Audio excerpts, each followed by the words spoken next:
నమస్తే, నేను మానస. Welcome to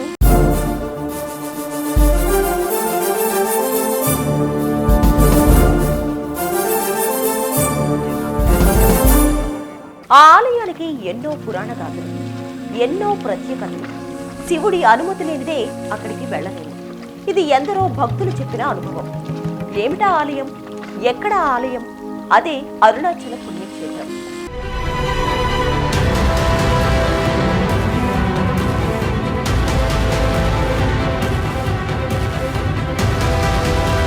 దేశంలో ఉన్న గొప్ప పుణ్యక్షేత్రాల్లో అరుణాచలం ఒకటి.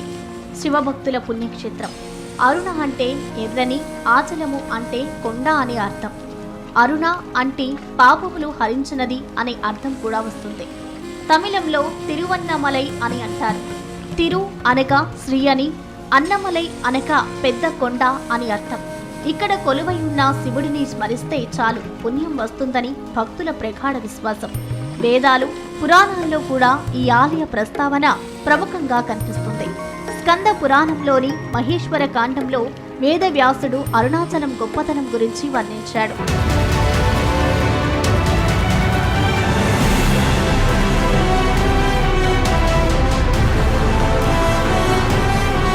అరుణాచలేశ్వర ఆలయాన్ని శివాజ్ఞతో విశ్వకర్మ నిర్మించారని, ఆలయం చుట్టూ అరుణ అనే పురాన్ని నిర్మించారని పురాణాలు చెబుతున్నాయి. పైగా ఈ ఆలయంలో జరిగే పూజా పునస్కారాలకు సంబంధించిన విధానమంతా శివుడి ఆదేశం మేరకు గౌతమ మహర్షి రూపకల్పన చేశారని స్కంద పురాణంలోని అరుణాచలేశ్వర మహత్యంలో ఉంది. ఈ జ్యోతిర్లింగం తేజోలింగం కనుక దీన్ని అగ్ని క్షేత్రమని అంటారు. ఈ ఆలయాన్ని తమిళ సామ్రాజ్యాన్ని పాలించిన చోళ మహారాజులు 9-10 శతాబ్దాల మధ్య నిర్మించారని చోళ రాజుల శాసనాలు చెబుతున్నాయి.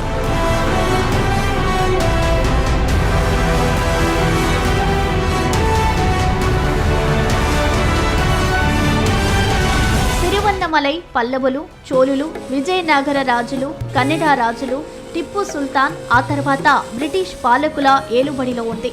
ఈ ఆలయానికి ఉండే ఒక్కో రాజగోపురం చూడడానికి 2 కళ్ళు చాలవు. వీటిని పోటీ పడి మరీ నిర్మించారా అనిపిస్తుంది. 4 దిక్కులా 4 రాజగోపురాలు ఉంటాయి. ఈ దేవాలయం మొత్తం 25 ఎకరాల విస్తీర్ణంలో ఉంది. దక్షిణ భారతంలో ఉన్న అతిపెద్ద ఆలయాల్లో ఇది ఒకటి. ఈ ఆలయ సముదాయం 10 హెక్టార్లలో విస్తరించి ఉంది. ప్రస్తుత కట్టడాలు 9వ శతాబ్దంలో చోళ రాజవంశం సమయంలో నిర్మితమైనాయి. సంగమ రాజవంశికులు, సాలువ రాజవంశికులు, తాలువ రాజవంశికులు తర్వాత కాలంలో కొన్ని నిర్మాణాలను చేపట్టారు. రాజగోపురాన్ని శ్రీకృష్ణ దేవరాయలు కట్టించారని అంటారు. ద్రావిడ దేశంలో రాజరాజ చోళుడు కట్టించిన తంజావూరు బృహదీశ్వరాలయ గోపురం ఎత్తు 216 అడుగులు కాగా దానికంటే 1 అడుగు ఎక్కువగా ఉండేలా శ్రీకృష్ణ దేవరాయలు ఈ 11 అంతస్తుల రాజగోపురాన్ని కట్టించారని చెబుతారు.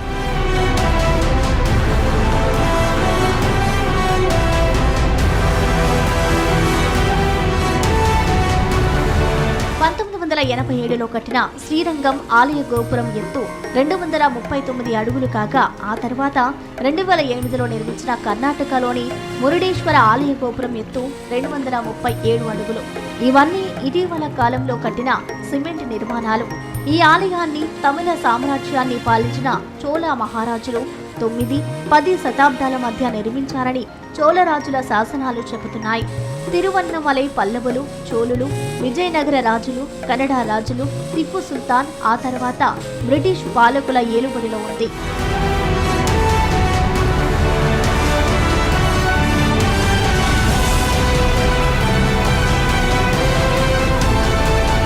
పురాణాల్లో ప్రస్తావించినట్టుగా పంచభూతాలను సూచించే పంచభూత స్థలాల్లో అరుణాచలం ఒకటి.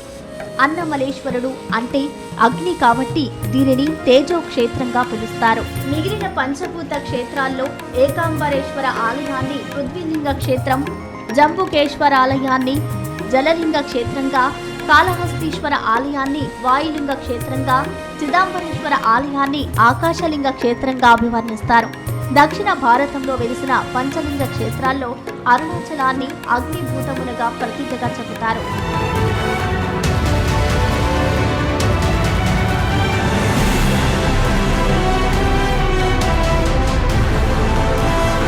ఈ ఈ అరుణాచలేశ్వరుడు సాక్షాత్ జ్యోతిర్లింగ స్వరూపం. అందుకే ఈ ఆలయం చుట్టూ గిరి ప్రదక్షిణం చేస్తే సాక్షాత్ ఆ శివునికి ప్రదక్షిణం చేసినట్టేనని భక్తుల నమ్మకం. రమణ మహర్షి ఈ విషయాన్ని పదే పదే ప్రస్తావించారు. పాదాచారులై శివనామ స్మరణ చేస్తూ గిరి ప్రదక్షిణ చేస్తే మహాపుణ్యం సిద్ధిస్తుందని మహాత్ముల వచనం. అందుకే గిరి ప్రదక్షిణంలో నిత్యం వందలాది మంది భక్తులు పాల్గొంటారు. ఈ కొండలపై ఉండే మహా ఔషధ మొక్కల ప్రభావం వల్ల శరీరానికి శివస్మరణ వల్ల, మనస్సుకు శివానుగ్రహం వల్ల ఆధ్యాత్మిక జీవనానికి స్వస్థత చేకూరుతుందని భక్తుల విశ్వాసం.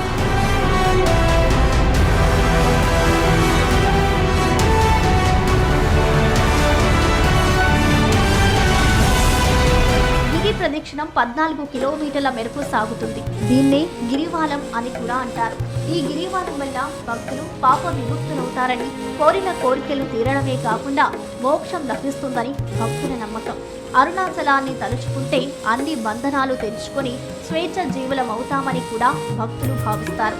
అందుకే రమణ మహర్షి ఈ ప్రాంతాన్ని ఆర్ట్ ఆఫ్ ఎర్త్గా అభివర్ణించారు. స్కంద పురాణంలో అన్నిటికంటే గొప్ప పుణ్యక్షేత్రంగా ఈ ఆలయం గురించి ప్రస్తావించారు. అరుణాచలేశ్వరుడితో పాటు ఎన్నో ఆశ్రమాలకు నెలవైన తిరువన్నమలై శాశ్వతమైన శాంతి నొసగే ప్రశాంత భూమిగా పేరు గడించింది. ఇక్కడ శివుడిని దక్షిణామూర్తి అని పిలుస్తారు. ఈ ఆలయంలో పరమేశ్వరుడు అగ్ని లింగాకారంలో భక్తులకు దర్శనమిస్తుంటాడు. అరుణాచలేశ్వరుడు కొలువై ఉన్న కొండ ఎత్తు 2669 అడుగులు. పచ్చటి చెట్లతో చుట్టూ కొండలతో అనుపనున ప్రకృతి అందాలు కనిపిస్తుంటాయి.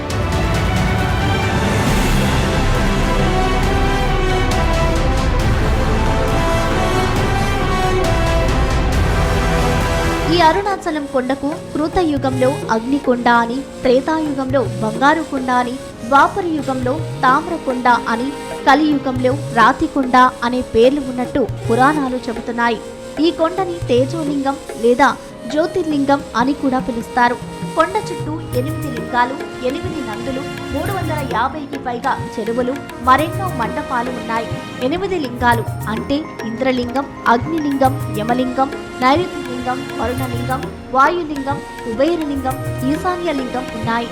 గిరి ప్రదక్షిణంలో ఈ లింగాలు కనిపిస్తాయి.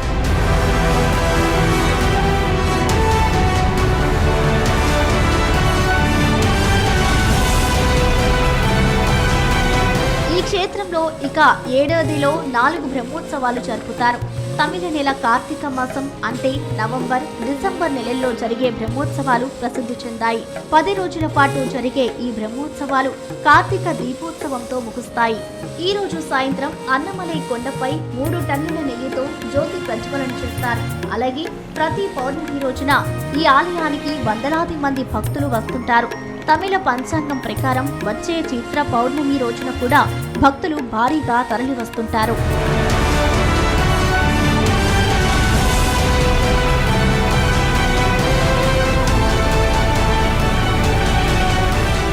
కార్తీక పౌర్ణమి రోజున అరుణాచల పుణ్యక్షేత్రంకు ఎంతో ప్రత్యేకత సంతరించుకుంటుంది. ఈ పర్వదినం రోజున లక్షలాది శివభక్తులు అక్కడికి చేరుకుంటారు. ఆ కొండపై జ్యోతిని వెలిగించేందుకు 2500 కిలోల ఆవు నెయ్యిని ఉపయోగిస్తారు. ఆ జ్యోతిని వెలిగించగానే శివనామస్మరణతో మారుతూ ఉంటుంది.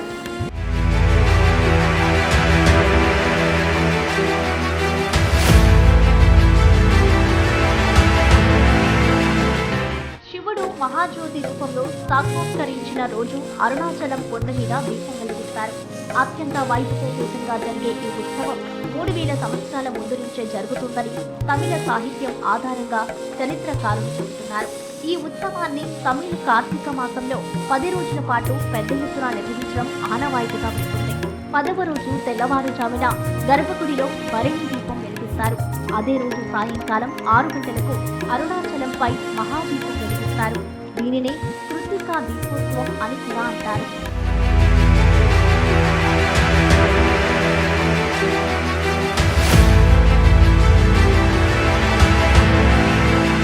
ఈ జ్యోతిని వెలిగించడానికి ఉపయోగించే ప్రమిదను ప్రత్యేకంగా రాగితో చేస్తారు. ఇందులో బత్తిగా వెలిగించే వస్త్రం 600 మీటర్లతో తయారు చేస్తారు. ఈ ప్రమిదను బత్తిని జ్యోతి నాడార్ లేక దీప నాడార్ అని పిలిచే వంశస్థులు మాత్రమే అందజేస్తారు. ఇక 2500 కిలోల నెయ్యి అరుణాచలానికి వచ్చే భక్తులు అందజేస్తారు. అలా వెలిగించిన అరుణాచల మహాదీపం 3 రోజులు దేదీప్యమానంగా వెలుగుతుంది. సుమారు 24 కిలోమీటర్ల మేరకు ఈ దీపం దర్శనమిస్తుంది.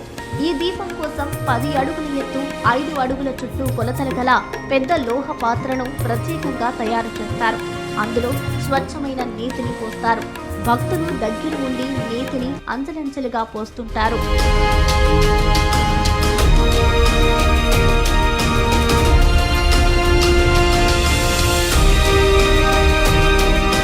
తిరుమలలో బ్రహ్మోత్సవాలు, శబరిమలలో మకర జ్యోతి ఉత్సవం ఎంత వైభవంగా జరుగుతాయో అరుణాచలంలో కార్తీక దీపోత్సవాలు అంతటి వైభవంగా జరుగుతాయి. పున్నమి రాత్రుల వెన్నెలతో పోటీ పడుతూ వెలిగిపోయే దివ్య జ్యోతి కాంతుల్ని దర్శించుకునేందుకు లక్షల సంఖ్యలో భక్తులు అరుణగిరికి వస్తారు. ఈ ఉత్సవాల్లో అనేక విశిష్టతలు గోచరిస్తాయి. ఇందులో మొదటి రోజున అరుణాచలేశ్వర ఆలయంలో ధ్వజారోహణ కార్యక్రమం జరుగుతుంది. అనంతరం పంచమూర్తుల ఊరేగింపు అంటే వినాయకుడు, కుమారస్వామి, చండీశ్వర స్వామి సహా పార్వతీ పరమేశ్వరుల ఊరేగింపు జరుగుతుంది. అదే రోజు రాత్రి అధికార నంది వాహనంపై సోమస్కంద మూర్తిని మాడవీధులలో ఊరేగిస్తారు. ఇక ప్రతిరోజు 2 పూటల ఉదయం సమయంలో చంద్రశేఖర మూర్తిగా, రాత్రి సోమస్కంద మూర్తిగా శివుని ఊరేగింపు నిర్వహిస్తారు. ఇక 8వ రోజు వచ్చేసరికి ఉత్సవాలు ఊపందుకోవడం జరుగుతుంది. 10వ రోజు కార్యక్రమాన్ని దృష్టిలో పెట్టుకుని చాలా మంది భక్తులు ముందుగానే విచ్చేస్తుంటారు. 8వ రోజు ఉదయం అశ్వవాహనంపై చంద్రశేఖర మూర్తి మాడవీధులలో ఊరేగింపు జరుగుతుంది. సాయంత్రం 4 గంటల నుండి భిక్షాటన మూర్తి మాడవీధులలో ఊరేగింపు జరుగుతుంది. అదే రోజు రాత్రి పంచ కళ్యాణి వాహనంపై సోమస్కంద మూర్తి మాడవీధులలో ఊరేగింపు జరుగుతుంది.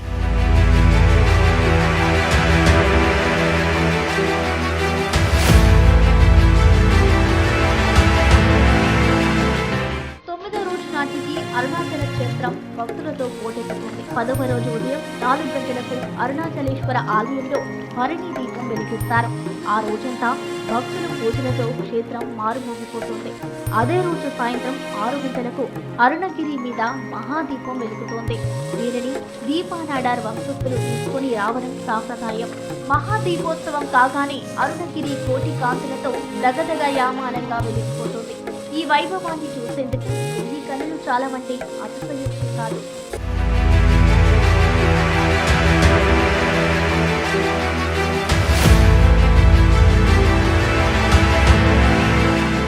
అగ్నిరూపుడైన అరుణాచలేశ్వరుడు దేవీరితో కలిసి అరుణ కాంతులతో వెలిగిపోతూ దర్శనమిస్తారు. అరుణాచల శివ అంటూ భక్తులు స్వామివారిని పిలుస్తూ ఊరేగింపులో పాల్గొంటారు. ఆ సమయంలో జరిగే గిరి ప్రదక్షిణ అద్భుతమైనది. తర్వాత 11వ రోజున దీపం వల్ల వచ్చిన భస్మాన్ని తీసుకొచ్చి అంజనంగా మార్చి భక్తులకు ఇస్తారు. నల్లగా ఉండే ఈ అంజనాన్ని నుదిటిపై ధరిస్తారు. అదే రోజున అయ్యన్ కొలనులో చంద్రశేఖర మూర్తి తెప్పోత్సవం జరుగుతుంది. 12వ రోజున పరాశక్తి తెప్పోత్సవం, 13వ రోజున సుబ్రహ్మణ్యేశ్వర స్వామి తెప్పోత్సవం, 14వ రోజున చండీకేశ్వరుని తెప్పోత్సవంతో కార్యక్రమం ముగుస్తుంది.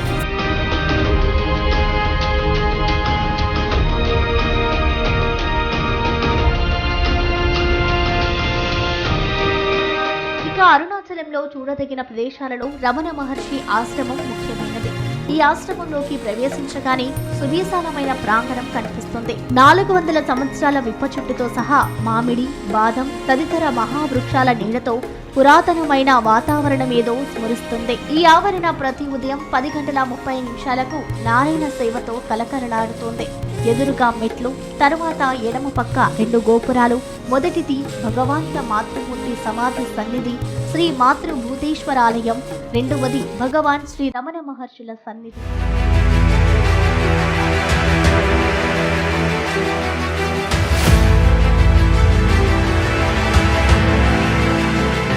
కొత్త హాల్లో పడమరగా ఉన్న రెండో పెద్ద ద్వారం శ్రీ మాతృభూతేశ్వర మహాసన్నిధానానికి దారితీస్తుంది. ప్రఖ్యాత శిల్పి వైద్యనాథ స్థపతి ప్రత్యక్ష పర్యవేక్షణలో ఈ అద్భుత నిర్మాణం రూపుదిద్దుకుంది. గర్భగృహంలో శ్రీ మాతృభూతేశ్వర లింగం, గోడలో అమర్చిన శ్రీ చక్ర మహామేరు యంత్రం, మరో భూ ప్రస్తారి యంత్రం దర్శనమిస్తాయి. ఆ పక్కనే ధ్యాన మందిరం ఉన్నాయి. ప్రాంగణంలో గోశాల కూడా ఉంది. విరూపాక్ష గుహ అరుణాచలంలో తప్పగా చూడవలసిన ప్రదేశం ఇది. ఒకప్పుడు గుహలా ఉండే ఈ ప్రదేశం కాలక్రమేణా కొత్త రూపు సంతరించుకుంది. కొన్ని వందల ఏళ్ల క్రితం విరూపాక్షముని ఈ గుహలోని దీర్ఘకాలం తపస్సు చేశారని అంటారు. అందువల్లనే ఆ గుహను విరూపాక్ష గుహగా పిలుస్తున్నారు. తదుపరి కాలంలో రమణ మహర్షి ఇక్కడికి వచ్చి ఈ ప్రాంతం నుంచి ఈ గుహలోనే ఉండిపోయారు. 1899 నుండి 16 ఏళ్లు మహర్షి ఈ గుహలోనే ఉన్నారు. భక్తులు ఈ గుహ వద్దకే వచ్చేవారు. తొలి నాళ్లలో మహర్షి మౌనంగా ఉండేవారట. క్రమంగా తమ వద్దకు వచ్చే వారితో మాట్లాడేవారు. అప్పుడప్పుడు భక్తులకు ఆధ్యాత్మిక ఉపదేశాలను ఇచ్చేవారని అంటారు.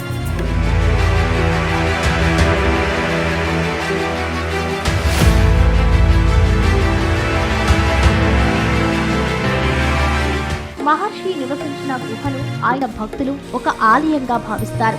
అనేక మంది ఇప్పటికీ ఇక్కడికి వచ్చి గుహలో ధ్యాన సాధన చేస్తుంటారు. అరుణాచల పుణ్యక్షేత్రంలో గిరి ప్రదక్షిణ చేస్తే ఆ మనిషిపై శివాజ్ఞ వాళ్ళ సూర్యచంద్ర కిరణాల ద్వారా ఆ భక్తుడి ఆరోగ్యం మెరుగుపడుతుందని, కష్టాలన్నీ తొలగిపోతాయని, ఓ కొత్త జీవితం మహేశ్వరుడు ప్రసాదిస్తాడని భక్తుల నమ్మకం. అరుణాచలంలో గిరి ప్రదక్షిణ అద్భుతంగా ఉంటుంది. శివనామ స్మరణ చేస్తూ పౌర్ణమి వేళ కొండ చుట్టూ ప్రదక్షిణ చేయడం అరుదైన ఒక అనుభూతిని కలిగిస్తుంది. ఇందువల్ల పాప పరిహారం జరుగుతుందని భక్తులు నమ్ముతారు. ఈ ప్రదక్షిణ మొత్తం 14 కిలోమీటర్లు ఉంటుంది. కాళ్లకు చెప్పులు లేకుండా నడవాలి.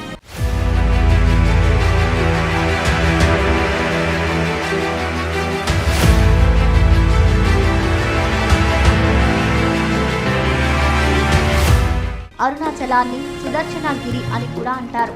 కొండ చుట్టూ తపోవనాలు, అనేక దివ్య ఔషధ వృక్షాలు ఉన్నాయి. వెన్నెల వేళలో ఈ వనాలు, వృక్షాల మీదుగా వీచే గాలులు గిరి ప్రదక్షిణ చేసేవారికి శారీరక ఆరోగ్యాన్ని అనుగ్రహిస్తాయని చెప్తారు. అది మనకు తెలియకుండానే జరుగుతుందని, శరీరం తేలిక అవుతుందని అంటారు. గిరి ప్రదక్షిణ రమణాశ్రయం నుంచి మొదలెట్టి పాలి తీర్థం, గణేశ ఆలయం, అగస్త్య తీర్థం, ద్రౌపది గుడి, కందాలయం, యమలింగం, సిద్ధాశ్రమం, సోన తీర్థం, నైరుతి లింగ హనుమాన్ గుడి, ఉన్నమలై తీర్థం, రామలింగేశ్వరాలయం, రాఘవేంద్ర మఠం, ప్రతిధ్వని మండపం, గోశాల, రాజరాజేశ్వరి ఆలయం, గౌతమాశ్రమం, సూర్యలింగం, వరుణలింగం, ఆది అన్నమలై ఆలయం, రేణుకాలయం, వాయులింగం, అక్షర మండపం, ఈశాన్యలింగం, ప్రవాల పర్వతం, అరుణాచలేశ్వరాలయం, ఇంద్రలింగం, గురుమూర్తం, మామిడి తోట, అగ్నిలింగం, సోదరి స్వామి ఆశ్రమం,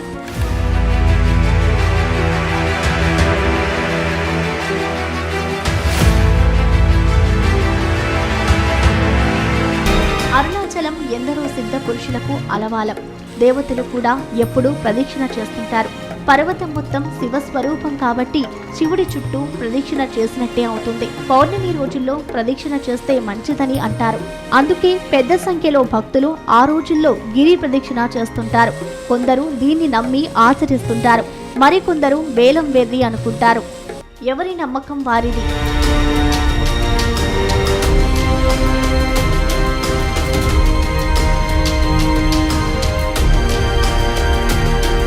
విదేశీయులు అరుణాచలంలో ఎక్కువగా కనిపిస్తుంటారు. అక్కడ ప్రశాంతత, స్థల మహిమ, రమణ మహర్షి ఆశ్రమం విదేశీయులను బాగా ఆకర్షిస్తాయి.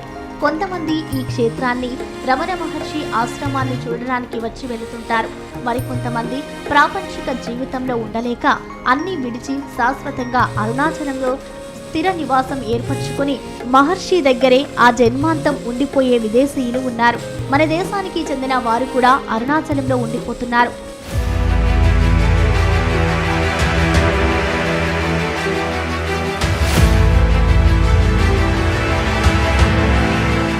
కేవలం భారతీయులు మాత్రమే కాదు, విదేశీ భక్తులు సైతం వస్తుంటారు.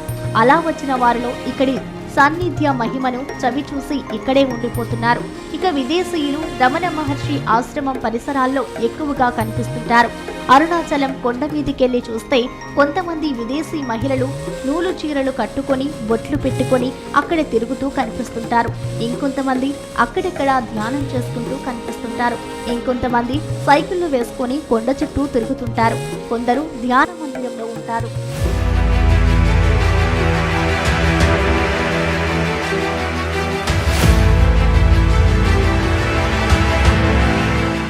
తమిళనాడు రాజధాని చెన్నై నుంచి రోడ్డు, రైలు మార్గంలో ఈ పుణ్యక్షేత్రానికి చేరుకోవచ్చు. ఇక్కడ ప్రతి ఒక్కరికి అందుబాటు ధరల్లో వసతి దొరుకుతుంది.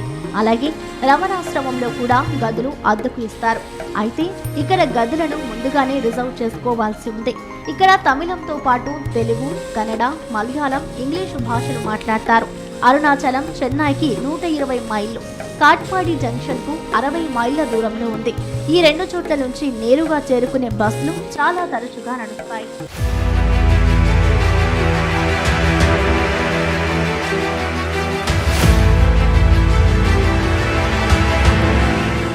ఇది అరుణాచల పుణ్యక్షేత్రం సమాచారం. మరో కొత్త స్టోరీతో మీ ముందుకు వస్తుంది మీ మానస. Keep watching.